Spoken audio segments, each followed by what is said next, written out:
December 22nd, 2 a.m. Sarah's hand on my shoulder, shaking me awake. Emma was screaming. Not a nightmare scream. I knew those. This was different. This was terror. I was out of bed before I was fully conscious, Sarah right behind me. Emma's door was open, and she was pressed against her bedroom window, both hands flat against the glass. Not just scared, frozen, like prey that knows the predator is watching. When she heard us, she turned. Tears streamed down her face, but she wasn't making a sound. That's what scared me most. Emma always cried loudly, dramatic, performative kid tears. This was different. This was silent terror. Emma whispered that he was trying to get in. I looked past her, out the window. Fresh snow covered everything, smooth and perfect in the glow of our neighbor's Christmas lights. No footprints, no tracks, no ladder marks on the siding. Emma's window was 12 feet off the ground. Sarah asked who was trying to get in. Emma's answer came out flat, emotionless. The man with no head. He was knocking on the glass. He said, "Mr. Potato Head wants to kill us slow." The words hung in the air. Emma wasn't crying anymore. She was just staring at us, waiting for us to believe her. Emma's room smelled wrong. I noticed it as we pulled her away from the window. A faint smell of cold air and something else. Something like wet wool and old leaves. The window was closed, locked. But that smell lingered. I pressed my hand against the glass. It was ice cold. Colder than it should be even with the winter air outside. And there was condensation on the inside, like someone had been breathing on it. But that was impossible. The window was on the outside of the house. We let Emma sleep in our room that night. She curled up between us, her small body still trembling. I lay awake, listening to her breathing gradually slow, feeling Sarah's tension beside me. Around 4 a.m., Emma finally fell asleep. Sarah did too, but I couldn't. I kept seeing Emma's face when she turned from that window, the terror in her eyes. And I kept thinking about what she'd said. He was knocking on my window. 12 feet off the ground, I told myself it was impossible. Told myself it was a nightmare, a night terror, something her sleeping brain had conjured. Kids have vivid imaginations. Kids have nightmares. But Emma had been so certain she'd been awake. When dawn finally came, I went outside. I didn't just check. I documented everything. Grabbed my phone, turned on the video camera, recorded the undisturbed snow, the lack of footprints, the height of Emma's window from the ground. If this happened again, I'd have evidence. I also checked every window lock in the house, tested the security system twice, made sure every door was deadbolted. Sarah thought I was overreacting when she found me checking locks at 7 a.m. Maybe I was, but I wasn't taking chances with my daughter's safety. The next morning, December 23rd, Emma seemed better. She ate breakfast, watched cartoons, asked if she could go build a snow fort in the backyard. Sarah and I exchanged looks. The backyard was visible from the kitchen window. Broad daylight. We'd be watching the entire time. I watched Emma from the kitchen window while I worked on my laptop. She spent an hour out there, packing snow into walls, creating tunnels, completely absorbed. Normal kid behavior. Maybe the nightmare was already fading. Then I noticed something odd. Emma kept glancing toward the woods at the edge of our property. We lived in rural Vermont, our house backed up to dense forest.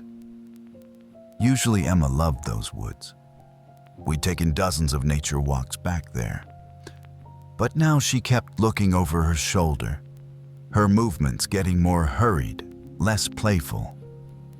I was about to go check on her when she suddenly dropped her shovel and ran for the house. She burst through the back door, her face white. Someone had been watching her from the trees. A man, tall, with a big round head like Mr. Potato Head, but real. He'd been just standing there, watching. When she looked right at him, he waved. My stomach dropped. Sarah grabbed her phone.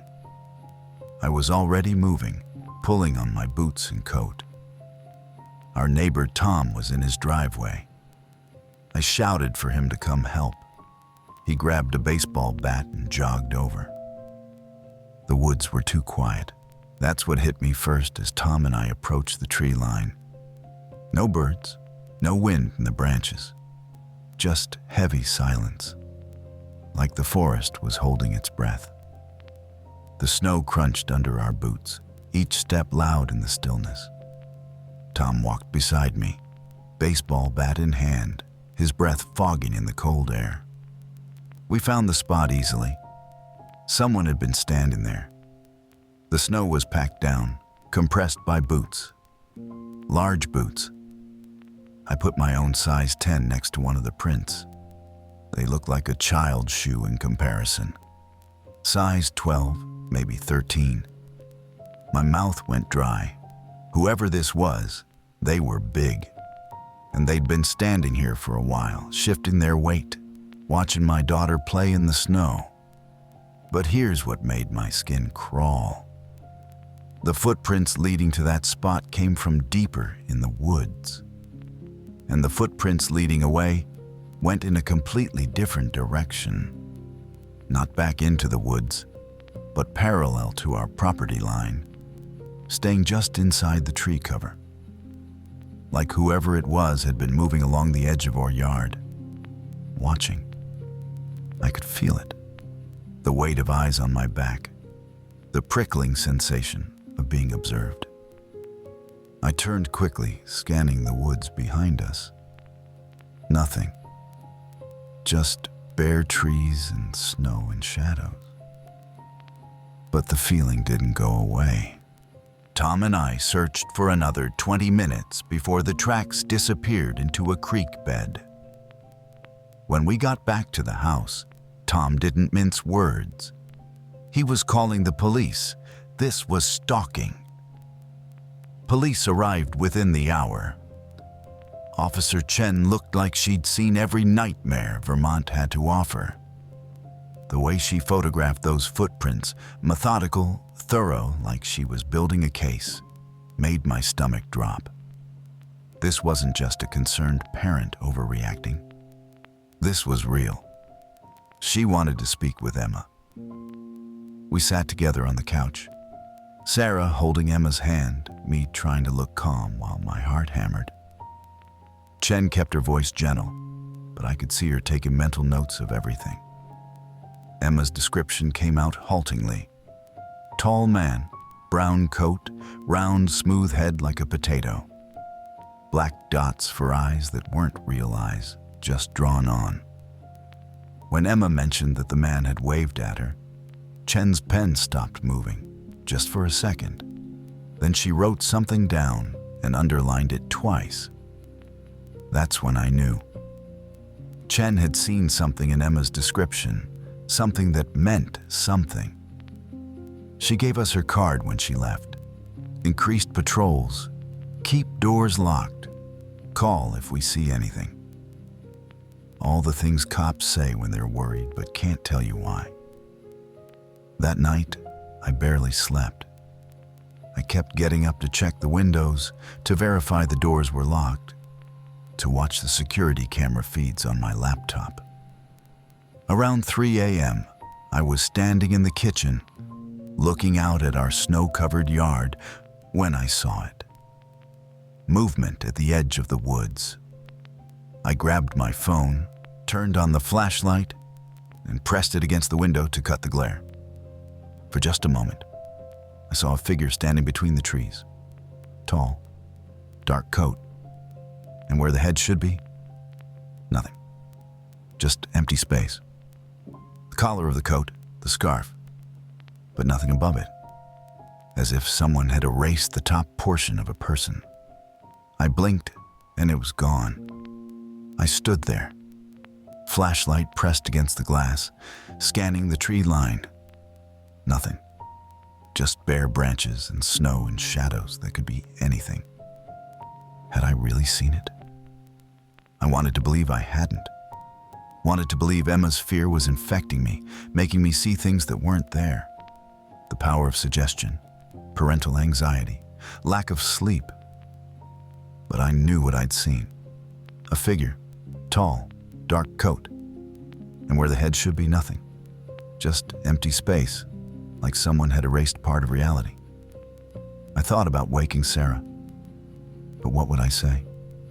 That I saw a shadow for half a second? She was already terrified. Emma was already traumatized. Adding my paranoia would only make things worse, unless I was sure, unless I had proof. So I'd watch, I'd document, and if it happened again, I'd have evidence. I moved a chair into Emma's room anyway. Sat there the rest of the night, watching her window, one hand on my phone, ready to call 911 at the first sign of movement. If something came from my daughter, I'd see it coming. I had to believe that. Christmas Eve morning arrived gray and cold. Emma seemed better, excited about Christmas, helping Sarah make cookies. I was exhausted but tried to hide it. I'd gone to the hardware store first thing and bought motion sensor lights for the backyard. Installed them myself that morning, positioning them to cover every approach from the woods. I also set up my laptop to monitor our security cameras continuously. Split screen showing front yard, backyard, and both sides of the house. I kept it running in the kitchen counter, checking it every few minutes. Sarah said I was becoming obsessed. She was probably right. But someone had been watching Emma. Someone had been standing in our woods, and I was going to catch them if they came back. Around noon, Emma asked if she could go finish her snow fort. Sarah and I exchanged looks. The backyard, visible from the kitchen, motion sensor lights, broad daylight. Emma bundled up and ran outside. I watched her from the kitchen window, my laptop open beside me, security feeds running. She worked on her fort for maybe 20 minutes, reinforcing the walls, digging out the interior. Then she crawled inside and disappeared from view. I wasn't worried at first. She was just playing inside, probably pretending it was an igloo. But after 5 minutes with no sign of her, I started feeling uneasy. After 10 minutes, I went outside. When I reached the fort and looked inside, Emma was sitting in the small interior space, holding a piece of paper. Her face was white. Her hands were shaking. I took it from her trembling hands. The handwriting hit me first. Emma's. Unmistakably Emma's. The way she drew her A's with a little curl at the top. The way her E's leaned slightly right. Every detail perfect. Then I read the words. Dear Mommy and Daddy, Mr. Potato Head is going to kill you slow. My hands started shaking. First, he will take Daddy's eyes out and put them in his pocket. The paper rattled in my grip. Then he will take Mommy's mouth away so she can't scream. I couldn't breathe. Then he will take Emma's hands so she can't write anymore. I looked at my daughter. She was staring at her own hands, tears running down her face. The Headless man will help him. They are friends. They have been watching us for 47 days. 47 days. They know what time Daddy wakes up. 6:15 a.m.? That was right. Exactly right. They know Mommy's favorite coffee. Hazelnut. Sarah's breath caught behind me. She'd followed me outside. They know Emma is afraid of the dark, but she doesn't tell anyone. Emma made a small sound. We didn't know that.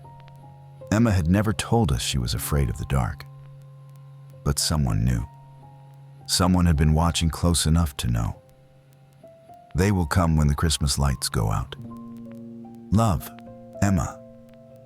Emma was sobbing now, insisting she didn't write it, that she'd just found it in the fort. I believed her.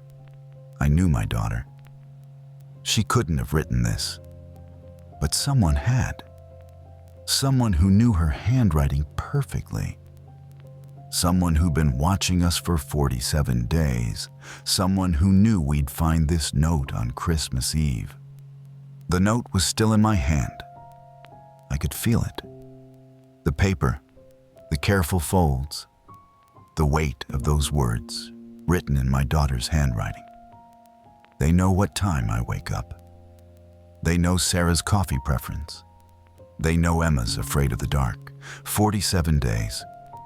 Someone had been watching us for 47 days, cataloging our routines, our habits, our fears, learning us like we were subjects in an experiment.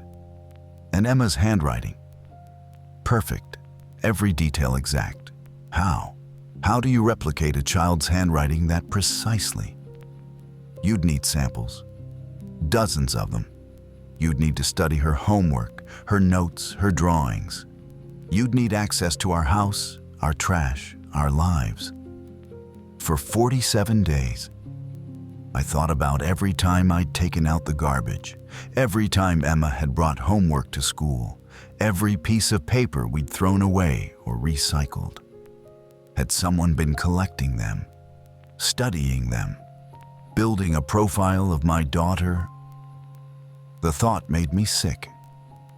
I pulled Emma out of the fort and carried her inside. She wrapped her arms around my neck and sobbed into my shoulder. Sarah was already on the phone with Officer Chen, her voice urgent and frightened. When she hung up, she turned to me with a look I'd never seen before. Pure, undiluted fear. Chen said it would take 30 minutes for someone to get here. We weren't waiting. While Sarah packed bags, I made calls. Our neighbors, asking them to watch the house. Tom, asking him to check our property. A security company, scheduling installation of additional cameras. I also did something I didn't tell Sarah about. I went to my gun safe and took out my Glock 19. I'd bought it years ago, taken a safety course, gone to the range a few times. Hadn't touched it in 3 years. I loaded it, put it in a lockbox, and packed it in the trunk. If someone came for my family again, I'd be ready. We made it to Burlington in 70 minutes. Emma asleep in the back seat, me checking the rearview mirror every few seconds. The drive gave me time to think. Time to process what was happening. 47 days meant this started in early November. Before Emma's nightmare. Before the man in the woods. They'd been watching us for weeks before making contact. Why? What did they want? And why Emma? Sarah's parents' house appeared as the sun was setting. A nice neighborhood, houses close together, streetlights, neighbors, safety in numbers. Patricia and Frank took one look at our faces and ushered us inside without questions.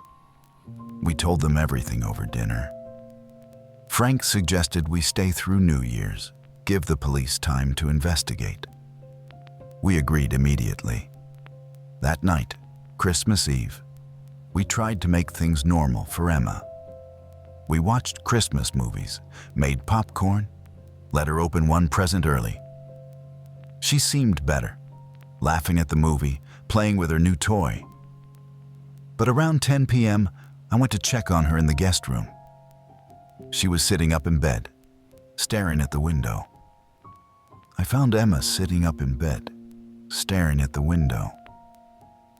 When I asked if she was okay, she told me something that made my blood run cold.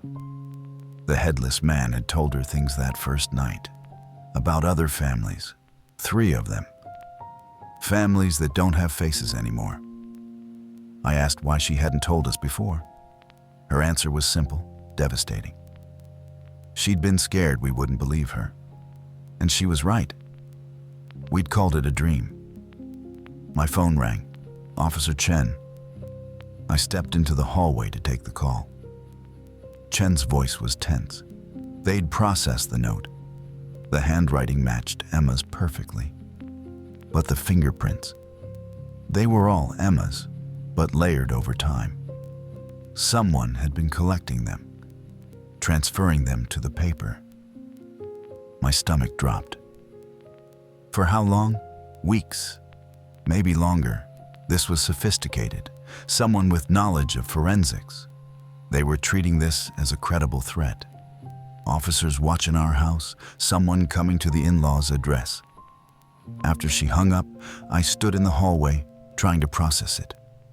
Someone had been collecting Emma's fingerprints for weeks, planning something.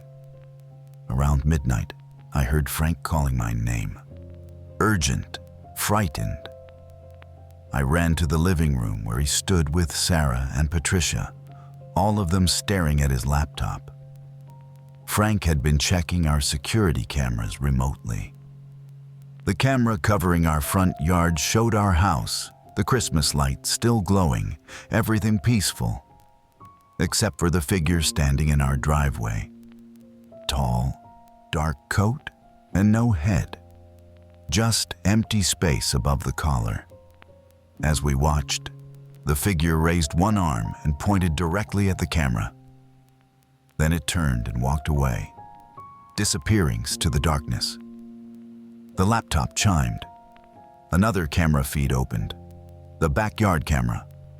A different figure stood near Emma's snow fort, shorter, rounder. It wore a brown coat, but the head was perfectly round and smooth. Even in the grainy night vision footage, I could see the features. 2 black dots for eyes, a curved line for a mouth, exactly like Emma had described. The figure bent down and crawled into Emma's snow fort. It stayed inside for maybe 30 seconds, then emerged holding something, a piece of paper. It held the paper up to the camera. Even through the grainy image, I could read the words written in large letters. "We know where you are." Frank slammed the laptop shut, but the image was burned into my mind. That round, smooth head, those black dot eyes, standing in our backyard, holding up a note. Frank was shouting into his phone to 911. I was already moving, running down the hallway. Sarah was right behind me. Emma's door was closed. It had been open when we'd put her to bed. My hand froze on the doorknob. What if he was in there? What if I opened the door and he was standing over her bed, that round potato head tilted, those black dot eyes watching me? What if I was already too late? Sarah pushed past me and threw the door open. Empty bed, open window, cold air pouring in. Emma was gone. I couldn't breathe, couldn't think. The open window, the removed screen, the empty bed. My mind couldn't process it, wouldn't process it. Emma had been 20 feet away. 20 feet. We'd been in the living room, watching security cameras of our old house. And someone had come into this house, Sarah's parents' house, in a safe neighborhood with neighbors and street lights, and taken our daughter, while we watched cameras of the wrong house. He'd known. Whoever took Emma had known we'd be distracted, had known exactly when to strike, had probably been watching this house too, learning the layout, finding Emma's window. How long had he been out there? Hours? Days? Had he been waiting in the yard while we ate dinner? While we watched Christmas movies? While I'd checked on Emma and told her she was safe? I'd told her she was safe. The cold air from the open window hit me like a slap. Emma's curtains billowed in the breeze, and I could smell winter, pine and snow and something else. that same smell from her room that first night. Wet wool and old leaves. He'd been here. The screen was on the floor, placed carefully against the wall. Not torn off, not broken. Removed, methodically, quietly. Emma's bed was still warm. I touched the sheets and felt residual heat from her small body. The note on her pillow fluttered in the breeze. Same handwriting, same careful letters. Emma had gone with Mr. Potato Head. He'd said if she came with him, he wouldn't take my eyes. He just wanted her. The Headless man was nice. He didn't talk out loud, but she could hear him in her head. They had a special place for her. Other children there. She'd like it. Don't look for us. If we did, he'd take Sarah's mouth. The next hours were chaos. Police everywhere. Search dogs. Helicopters with thermal imaging. They found tracks in the snow below Emma's window. 2 sets. One small, child-sized. One large, adult-sized. The tracks led into the woods behind Patricia and Frank's house. The dogs followed the scent for 3 miles before losing it at a road. Officer Chen pulled me aside around 4 a.m. She showed me her phone. A news article from 6 years ago. A family in New Hampshire, all dead, 2 days after Christmas. The youngest child had mentioned Mr. Potato Head the week before. There had been 3 other cases, all in New England, all around Christmas. My legs gave out. I sat down hard on the curb. While the police searched, I couldn't just sit there. I pulled up every security camera feed I could access. Our old house, the neighbors' cameras, even traffic cameras. I went through hours of footage, looking for anything. A suspicious car, a figure. Any clue where they'd taken Emma? Frank tried to get me to rest, said the police were handling it, but I couldn't rest, couldn't stop. My daughter was out there and I was going to find her. On December 28th, 4 days after Emma was taken, my phone rang. Unknown number. My hands shook as I answered. Silence. Then Emma's voice. Daddy? Small, scared, alive. God, she was alive. I hit record, forced my voice steady, asked where she was. She said she was okay. Mr. Potato Head gave her hot chocolate. The Headless man reads her stories in her mind. My daughter was describing her captivity like a play date. Then her voice changed, got quieter, more urgent. They weren't real, she said. Mr. Potato Head was a costume. The Headless man wore a black mask. They were just people pretending. My heart stopped. Emma was giving me intelligence. My 7-year-old daughter was profiling her kidnappers. I heard voices in the background. Emma's breath caught. They were coming back, but they were letting her go tomorrow. The place where it started. The line went dead. I stood there, phone pressed to my ear, Emma's words echoing in my head. The place where it started, our house. It had to be our house. I immediately called Chen and played her the recording. She listened 3 times, then made a series of rapid phone calls. Our house. It had to be. The next morning, December 29th, a massive law enforcement presence surrounded our house in Vermont. FBI, state police, local police, snipers on the neighboring roofs, undercover officers in the woods, everyone waiting. I was there too, despite Chen's objections. I wore a bulletproof vest and stayed behind the police barricade, but I had to be there, had to see Emma the moment she came home. At 11:47 a.m., I'll never forget the time.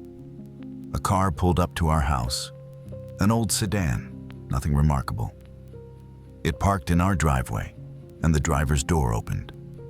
A man got out, average height, average build, wearing jeans and a winter coat. Completely ordinary. He opened the back door and helped Emma out. She looked okay. Scared, but okay. The man said something to her, patted her shoulder, then got back in the car. Police swarmed the vehicle before he could close the door. They dragged him out, forced him to the ground, cuffed him. Other officers rushed to Emma, checking her for injuries, wrapping her in blankets. I broke through the barricade and ran to my daughter.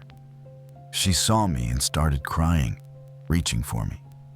I grabbed her and held her so tight, sobbing into her hair. Robert Chen, 52, insurance adjuster, lived alone, completely unremarkable. But in his cabin they found the costumes, the notebooks, the photographs. Evidence of everything. Robert Chen confessed to it all. 14 years of psychological torture, of making families believe in monsters. But here's what kept me awake. They found no evidence of an accomplice. Emma swore there were two of them. Two different voices, two different people. The security footage showed two figures, but they only caught one man. 3 months later, we're living in a new house in a new state.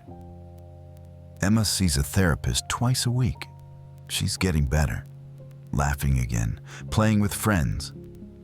But she won't sleep with her window open.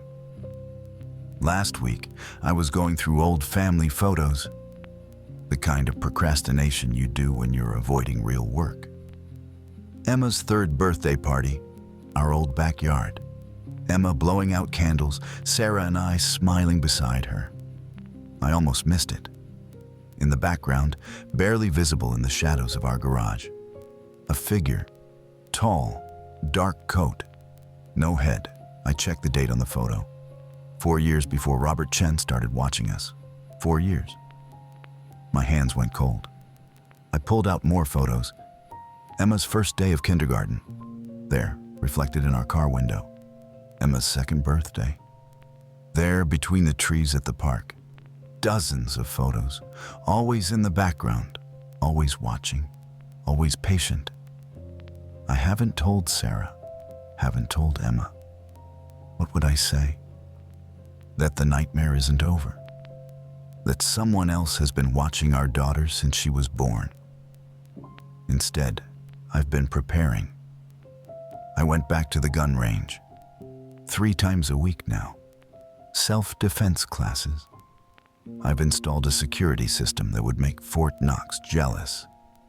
Cameras, motion sensors, panic buttons in every room.